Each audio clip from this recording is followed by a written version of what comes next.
Bible क्या कहती है इस समर्पण के बारे में, बाइबल में क्या लिखा है इसके बारे में। जरूर हम सीखें। हम 10 मिनट ये शिक्षा पेरेंट्स के लिए, उनकी डेडिकेशन कराने के लिए कौन लेके आते हैं? कौन लाते हैं? पेरेंट्स लेके आते हैं। तो डेडिकेशन में शिक्षा किसके लिए? पेरेंट्स के लिए। तो आज पेरेंट्स सुनेंगे, ममता तो बाहर है, भाई सचिन सुनेंगे, ममता यही है। और आप सब पेरेंट्स के लिए आज डेडिकेशन पे मैं 5 मिनट का परमिशन से बात की, मैं आपसे कहना चाहता हूँ कि क्यों डेडिकेशन जरूरी है। नए नियम में कहीं लिखा नहीं है, बाइबल में लिखा है जो विश्वास करे वो बपतिस्मा ले। बाइबल में लिखा, पुराने नियम में लिखा था, पुराने नियम में मूसा की व्यवस्था में था। यहाँ तक कि लूका 2:22 में भी लिखा है, अगर कोई किसी के पास बाइबल है तो खोल सकता है। लूका 2:22 में लिखा है कि जब यीशु मसीह को मंदिर में लाया गया, उसके माँ बाप जब उसे लेकर आए, तो वहां पर कुछ लिखा है लूका 2:22 में। चाहता कोई खोले जल्दी से वो पढ़े।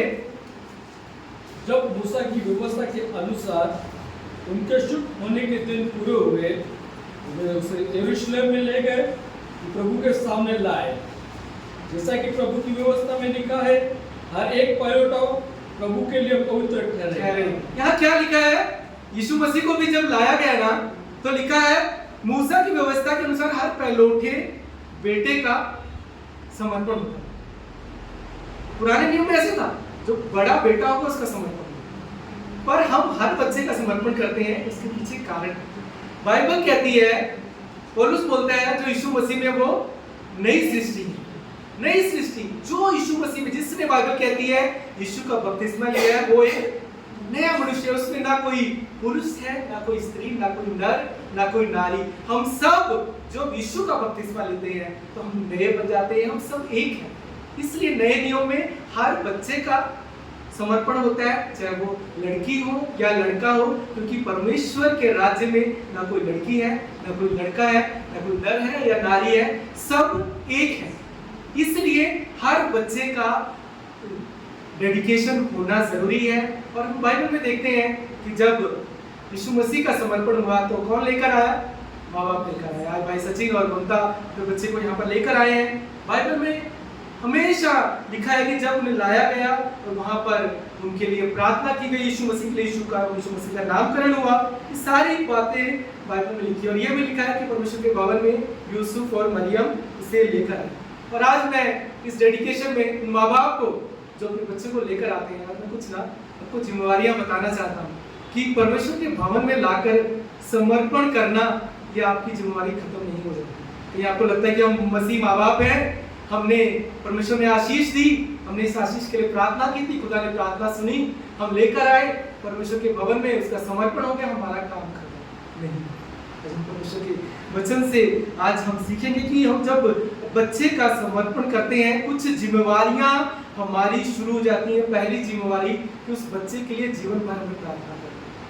पहली जिम्मेवारी जो माँ बाप को बता रहा हूँ, जो बच्चों को डेडिकेशन किया है और जो करने जा रहे हैं, कि पहली जिम्मेवारी जीवन भर उनके लिए प्रार्थना करनी है और उनके लिए आशीषों की घोषणा करनी। जीवन भर कि परमेश्वर का मकसद उनके जीवन में, परमेश्वर की शांति उनके जीवन में बनी रहे। और एक माँ बाप होने के नाते हम सदा वफादार बने रहे कि हमारे बच्चे भी वफादार बने, हम उनके लिए एक उदाहरण बने। क्योंकि जो बच्चे, माँ बाप जिस राह पर चलेंगे, बच्चे उस राह पर चलेंगे। मैं आपसे कह रहा हूँ, क्योंकि बाइबल में नीति वचन 22:6 में एक वचन लिखा है जो डेडिकेशन के दौरान हर जगह पढ़ा जाता है पूरे वर्ल्ड में। मैं फिर पढ़ना चाहता हूँ आपके साथ। उसमें लिखा है, अपने बच्चे को उस मार्ग की शिक्षा दे जिसमें उसे चलना चाहिए, ताकि बड़ा हो जब वो बुढ़ापे तक भी कह रहे उससे वो कभी नहीं हटेगा। किस मार्ग की शिक्षा? जिस पर उसको चलना चाहिए। कौन देगा?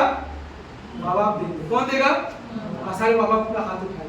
परमेश्वर आपको बोल रहा है कि एक जिम्मेवारी है, जो बच्चे तुम्हें आशीष दिए ना, इनके लिए जीवन भर तुम्हें प्रार्थना करना, ताकि खुदा का मकसद इनके जीवन में पूरा। सिर्फ परमेश्वर के भवन में नहीं लाना है, उनको विश्वास में बढ़ाना है, उनके लिए उदाहरण बनना है, उनके लिए प्रार्थना करनी है।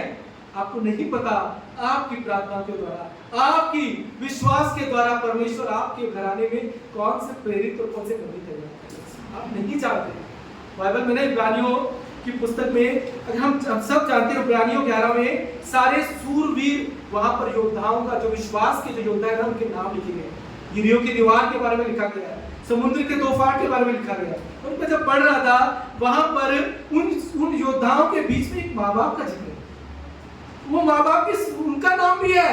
मैंने बोला परमेश्वर ये कैसे, कहाँ लाल समुद्र तो दो भाग कर दिया, कहां पर वो यूरोप की दीवार गिर गई, कहां के तेरे सेवकों ने बड़े बड़े काम की, नूह का जिक्र है और वहां पर एक माँ बाप का जिक्र है। और इब्रानियों 11:23 में लिखा है विश्वास के द्वारा मूसा के माता पिता ने उसको उत्पन्न होने के बाद 3 महीने तक छुपाए रखा, क्योंकि उन्होंने देखा कि बालक सुंदर है और वे राजा की आज्ञा से न है।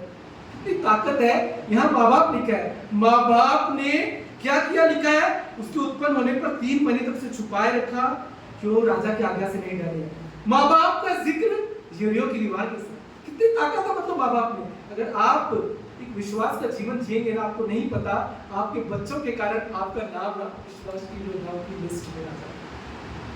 जब तीमुथियुस को पौलुस ने अपनी टीम में चुना ना, आपको मालूम है तीमुथियुस, सबको मालूम है परमेश्वर को बहुत बड़ा प्रेम। जब उसने अपनी टीम में चुना, जवान था, 20 साल का था, बाइबल पढ़ी लिखा है। और पता है जब उसने उसको चुना तो उसके अंदर क्या देखा, तो बोलता है जो विश्वास मैंने इसकी नानी में देखा, जो उसकी माँ में देखा, वो मैंने तीमुथियुस में पाया। कहाँ से पाया? नानी माँ से वो विश्वास पाया। आपके जीवन से ना आपका विश्वास आपके बच्चों में जाता है। याद रखिए। और ये माँ के बारे में लिखा, क्योंकि पिता तो आज भी बाहर ही रहते हैं। 90% मदर्स घर पे रहती है, इसलिए माँ की बहुत बड़ी जिम्मेवारी है। माँ की बहुत बड़ी जिम्मेवारी है। अगर माँ जैसा जीवन जिएगी ना, वो बच्चा वैसा ही विश्वास में रहेगा। पिता तो सुबह से लेकर रात तक काम पे रहता है, रात को रहेगा। पर यहाँ बाइबल में कहता है जो माँ के अंदर विश्वास था वो ही तीमुथियुस में पाया गया। आपके विश्वास के कारण, आपके प्रार्थनाओं के कारण, आपके जीवन के कारण आप अपने आने वाली पीढ़ी में वो प्रेरित आप वहां खड़े करेंगे कि आपका नाम विश्वास के योद्धाओं की सूची में आता है। इससे बड़ी क्या आशीष है कि आपकी प्रार्थना है। मैं आपसे कहना चाहता हूँ इस डेडिकेशन पे, इन दोनों को आगे बुलाने से पहले एक चीज आपको, डेडिकेशन का मतलब है नीति वचन 22:6। डेडिकेशन यही है कि अपने बच्चों को उस मार्ग की शिक्षा दे जिसमें उसको चलना चाहिए। सिर्फ परमेश्वर के भवन में लाना नहीं। हम लोग जब बुलाते हैं ना माँ बाप को, आगे उनसे पूछते हैं कि आप अपनी मर्जी से समर्पित कर रहे थे, क्या आप इनको परमेश्वर के भवन में लाओगे। आज मैं 2 चीज़ें और कहना चाहता हूँ। अपने बच्चों के लिए निरंतर प्रार्थना करना, उन्हें विश्वास में बढ़ाना, ताकि खुदा का मकसद उनके जीवन में पूरा हो, ताकि उनका जीवन में जब वो परमेश्वर के राज्य के लिए काम करेंगे ना, उन माँ बाप का नाम उस विश्वास के योद्धाओं की सूची में।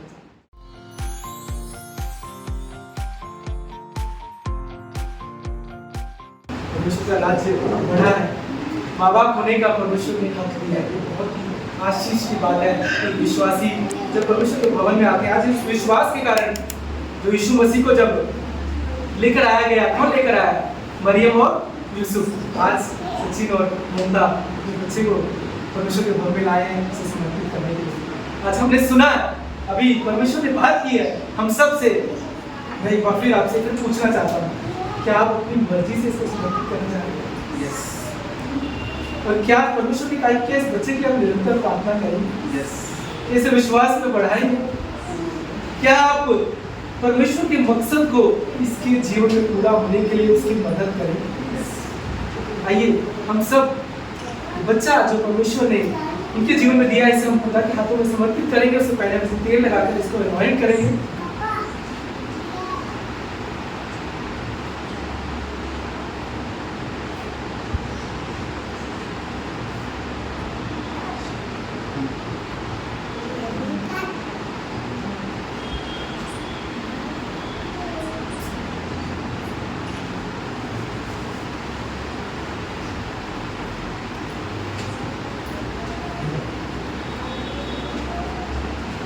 परमेश्वर की आशीष, परमेश्वर के भवन में जब समर्पण होता है बच्चे का, उसके हाथ में, खुदा के हाथ में सौंपते हैं। परमेश्वर ये तेरे राज्य में बढ़े, तेरे अनुग्रह में बढ़े और तेरे समय पर इसका बपतिस्मा हो। परमेश्वर के ठहराए समय पर ये बपतिस्मा लेगी और परमेश्वर के राज्य में आशीष बढ़ेगी। इसका नाम हम एलीशा करके घोषित करते हैं यीशु मसीह के नाम से। ये जोरदार तालियां बजाएं।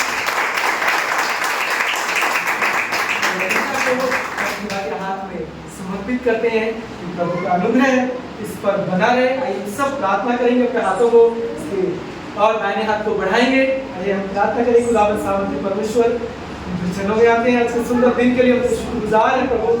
खुदावंद परमेश्वर तू कहता है कि हर अपनी भली आशीष तू मेरे चरणों पर लेकर आओ। माँ का गर्भ सबसे प्रभु खूबसूरत आशीष है प्रभु। आज भाई सचिन और ममता इस आशीष को आपके भवन में लेकर आए हैं खुदावंद परमेश्वर, तेरे सिंहासन के पास प्रभु ऐसे भवन में समर्पित करने के लिए खुदावंद परमेश्वर। हम परमेश्वर आज अलीशा को तेरे हाथ में सौंपते हैं की बात मानते प्रभु कि तेरे अनुग्रह में ये बच्ची बढ़ती जाए, तेरे विश्वास में ये बच्ची बढ़ती जाए, तेरे डील डॉल में ये बच्ची बढ़ती जाए, तेरे भय में ये बच्ची बढ़ती जाए। वैरी के हर एक तीर से तुझे बचाना, हर बुराई से प्रभु इस बच्ची को बचाना, सिर्फ स्वर्गदूत निरंतर इसकी रक्षा करते हैं। और माँ बाप को हम दुआ करते हैं बुद्धि और समझ देगा कि प्रभु इसे विश्वास में बढ़ाए, इसके लिए एक उदाहरण बने खुदावंद परमेश्वर। प्रभु वफादार है प्रभु, ताकि ये वफादार बने प्रभु। और ये प्रभु बाबा की प्रार्थना के कारण प्रभु जी ये बच्ची परमेश्वर तेरे राज्य के लिए ऐसी आशीष बनेगी प्रभु, ये माँ बाप का नाम विश्वास के योद्धाओं की सूची में। आज हम अलीशा को तेरे हाथ में समर्पित करते खुदा, तेरे लहू में ढांपते खुदा, इसी वक्त तेरे अनुग्रह को उसके ऊपर मांगते प्रभु, तेरे लहू के प्रोटेक्शन को मांगते प्रभु कि आज से लेकर परमेश्वर प्रभु जीवन भर तेरे अनुग्रह में बनी रही, तू इसे बढ़ाएगा प्रभु जी। तेरे समय पर, तेरे ठहराए समय पर ये बपतिस्मा लेगी प्रभु और तेरे राज्य के लिए बड़ी आशीष पिता पुत्र और पवित्र आत्मा के नाम से हम अलीशा को आशीष करते हैं कि खुदा का अनुग्रह इस पर बना रहे, खुदा का नूर इस पर बना रहे, तेरे स्वर्गदूत निरंतर इसकी रक्षा करते हैं, तेरा प्रोटेक्शन सदा इसके ऊपर बना रहे प्रभु, तेरी छाया में ये बढ़ती जाए, तेरे राज्य में ये परमेश्वर बढ़ती जाए और प्रभु बड़ी होकर परमेश्वर तेरे राज्य के लिए बड़ी आशीष पिता पुत्र आत्मा के नाम से आशीष करते हैं। सदा तेरी करुणा इस पर बनी रहती है, इसके माँ बाप विश्वास में बढ़ेंगे, इसके लिए उदाहरण बनेंगे और परमेश्वर ये बच्ची कन्यों के लिए आशीष है। तेरा भय सदा इसके अंदर पाया जाए और तेरा नूर सदा इस पर। धन्यवाद तेरे हाथ में हम अलीशा को समर्पित करते हैं यीशु के नाम से। आमीन। एक बार फिर अपने प्रभु